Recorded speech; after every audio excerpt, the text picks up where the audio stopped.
નમસ્કાર દર્શક મિત્રો, આપ નિહાળી રહ્યા છો N24 ગુજરાતી। તો નજર કરીશું આજના મહત્વના સમાચાર પર।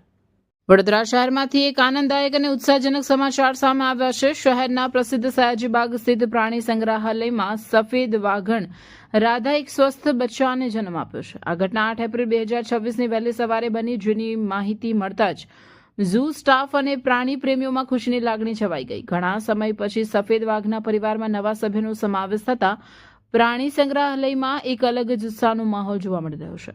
મળતી માહિતી મુજબ વાઘણ રાધા અને તેનું નવજાત બચ્ચું બંને સંપૂર્ણપણે સ્વસ્થ છે।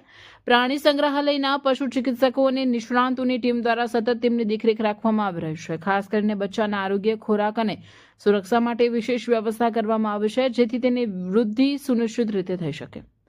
નોંધનીય છે કે આ સફેદ વાઘની જોડી ડિસેમ્બર 2025માં રાજકોટથી વડોદરા લાવવામાં આવી હતી। થોડા જ મહિનામાં સારા સમાચાર મળતા તંત્ર અને પ્રાણી પ્રેમીઓમાં આનંદની લાગણી વધુ બમણી થઈ છે।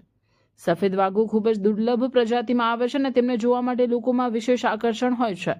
આ બચ્ચાના જન્મથી હવે પ્રાણી સંગ્રહાલયમાં મુલાકાતીઓની સંખ્યા વધવાની સંભાવના વ્યક્ત કરવામાં આવી રહી છે।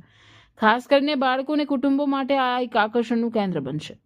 ઝૂ તંત્ર દ્વારા જણાવાયું છે કે આવનાર દિવસોમાં બચ્ચાને જાહેર દર્શન માટે મૂકવાની પ્રક્રિયા તેની આરોગ્ય પરિસ્થિતિને ધ્યાનમાં રાખીને નક્કી કરવામાં આવશે। હાલ માતા અને બચ્ચાને શાંતિપૂર્ણ અને સુરક્ષિત વાતાવરણ આપવામાં આવી રહ્યું છે। આ રીતે વડોદરાના પ્રાણી સંગ્રહાલય માટે આ ઘટના ગૌરવની ક્ષણ બની છે। સફેદ વાઘના વંશ વૃદ્ધિથી માત્ર ઝૂનું મહત્વ જ વધશે નહીં, પરંતુ વન્યજીવ સંરક્ષણ માટે પણ આ એક સકારાત્મક સંકેત માનવામાં આવી રહ્યો છે।